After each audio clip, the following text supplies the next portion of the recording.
সমগ্ৰ অসমবাসীৰ আশীৰ্বাদ লৈ দ্বিতীয়বাৰৰ কাৰণে মুখ্যমন্ত্ৰীৰ দায়িত্ব তেখেতে গ্ৰহণ কৰিছে আৰু তেখেতৰ মন্ত্ৰীসভাত এই সভাজনকো সদস্য হিচাপে মনোনীত কৰাৰ সমান্তৰালভাৱে আমাৰ চৰকাৰৰ এটা পৰম্পৰা যে প্ৰত্যেকখন জিলাতে একোজন মন্ত্ৰীক অভিভাৱক মন্ত্ৰী হিচাপে দায়িত্ব প্ৰদান কৰা হয় আৰু সেই দায়িত্ব অনুসৰি আমাক শিৱসাগৰ জিলাৰ দায়িত্ব প্ৰদান কৰিছে অভিভাৱক মন্ত্ৰী হিচাপে আৰু সেই দায়িত্ব লৈ মই আজি প্ৰথমবাৰৰ কাৰণে শিৱসাগৰত আহি উপস্থিত হৈছোহি। আহিয়ে এই পবিত্ৰ শিৱদৌলত মূৰ দুৱাই আগন্তুক দিনত শিৱসাগৰবাসীৰ সৰ্বাংগীন কল্যাণ বিকাশৰ কাৰণে এই মহাপ্ৰভুৰ স্থানত আশীৰ্বাদ লওঁহি আমাৰ দলীয় কাৰ্যকৰ্তা সমন্বিতে পৰিয়ালবৰ্গই। মই আশা ৰাখোঁ যে যি আশাৰে পুনৰ ভাৰতীয় জনতা পাৰ্টীৰ নেতৃত্বত তৃতীয়বাৰৰ কাৰণে আমাক আগবঢ়াই দিছে শিৱসাগৰ জিলাবাসীকো যাতে আমি অন্তঃকৰণে সেৱা আগবঢ়াব পাৰোঁ, তাকেই মুহূৰ্তত প্ৰভুৰ শ্ৰীচৰণত প্ৰাৰ্থনা জনাইছোঁ।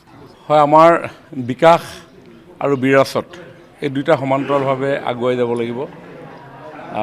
বিকাশৰ দিশেৰে আগুৱাই যাওঁতে আমাৰ ঐতিহ্য, চেতনাবোধ, পৰম্পৰা, ৰীতি নীতিসমূহকো আমি আমাৰ নতুন প্ৰজন্মৰ মাজত চৰ্চা প্ৰচাৰৰ উদ্যোগ গ্ৰহণ কৰিব লাগিব আৰু সেয়ে আজি শিৱসাগৰ জিলাৰ অভিভাৱক মন্ত্ৰী হিচাপে দায়িত্ব লৈ আমাৰ উপৰিপুৰুষসকলে আমাৰ এই ঐতিহ্য চেতনাবোধৰ আধাৰ নিৰ্মাণ কৰি থৈ যোৱা এই শিৱদৌল প্ৰাংগণত আহি মহাপ্ৰভু শিৱৰ শ্ৰীচৰণত আশীৰ্বাদ বিচাৰোঁ যাতে আগন্তুক দিনত শিৱসাগৰ জিলাবাসীৰ প্ৰতি যি মোক দায়িত্ব অৰ্পণ কৰা হৈছে এই দায়িত্ব সুচাৰুৰূপে পালন কৰিব পাৰোঁ। পৰিকল্পনা আছে মনতে আপুনি যিহেতু শিৱসাগৰ আহিছোঁ, আজি প্ৰথম আহিছোঁ অভিভাৱক মন্ত্ৰী হিচাপে দায়িত্ব লৈ। নিশ্চিতভাৱে ৰাইজৰ লগত আলাপ আলোচনা কৰিম, সময়ে সময়ে ৰাইজৰ দিহা পৰামৰ্শৰে আমি কেনেধৰণে আমাৰ এই জিলাখনক ঐতিহ্যমণ্ডিত এই জিলাখনক আগুৱাই লৈ যাব পৰা যায় তাৰ নিশ্চয় প্ৰয়াস থাকিব। বিভিন্ন সময়ত আহিছে আপুনি বিগত সময়ছোৱাত বানপানীৰ সময়তো আপুনি সঘনাই শিৱসাগৰ ভ্ৰমণ কৰিছে, তেনেধৰণে বিভিন্ন সমস্যাৰ সময়ত আপুনি আহি উপস্থিত হয়। সমস্যাটো আছেই কাৰণ অসমখনতে যথেষ্ট সমস্যা আছিলে। লাহে লাহে সমস্যাবিলাক আমি সমাধানৰ দিশে আগুৱাই লৈ যাবৰ কাৰণে প্ৰয়াস কৰিছোঁ।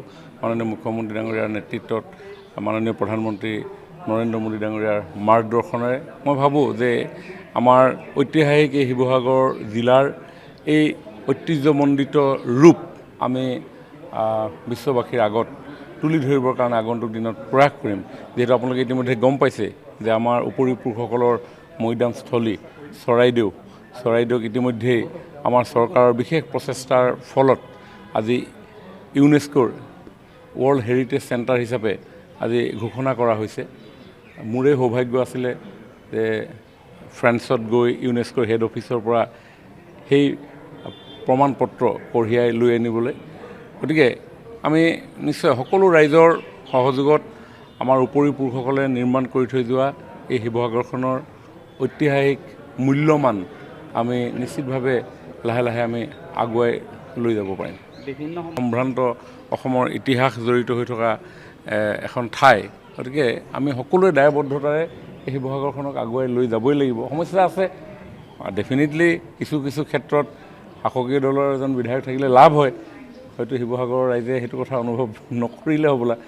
যিয়ে নহওক, কৰক বা নকৰক, কিন্তু আমি আমাৰ দায়িত্ব পালন কৰি যাম। এটা 5টা বছৰত যিটো সময়ত যোৰহাট বা কাষতে থকা মৰাণ যথেষ্ট আগবাঢ়ি গ'ল চহৰখনৰ যদি কথা কোৱা হয়, কিন্তু শিৱসাগৰখনৰ যিটো আন্তঃগাঁথনিৰ পৰা আৰম্ভ কৰি গোটেই সমস্যাখিনি এই ক্ষেত্ৰত যোৱা বৰ্ষতো যথেষ্ট গুৰুত্বপূৰ্ণ কাৰ্যসূচী গ্ৰহণ কৰা হৈছে। আজি কাষতে আমাৰ অন্য এটা ঐতিহাসিক সমল ৰংঘৰখনকো উজ্জীৱিত কৰি দেশী বিদেশী পৰ্যটকক আকৰ্ষিত কৰিব পৰাৰ জোখাৰে আধুনিকীকৰণৰ ব্যৱস্থা এইখিনি মূল তলাতল ঘৰ ৰংঘৰ একেই থাকিব, কিন্তু তাৰ চৌপাশ যাতে পৰ্যটকৰ আকৰ্ষণৰ এটা পৰিৱেশ সৃষ্টি হয় তেনেকুৱা ধৰণৰ কৰা হৈছে।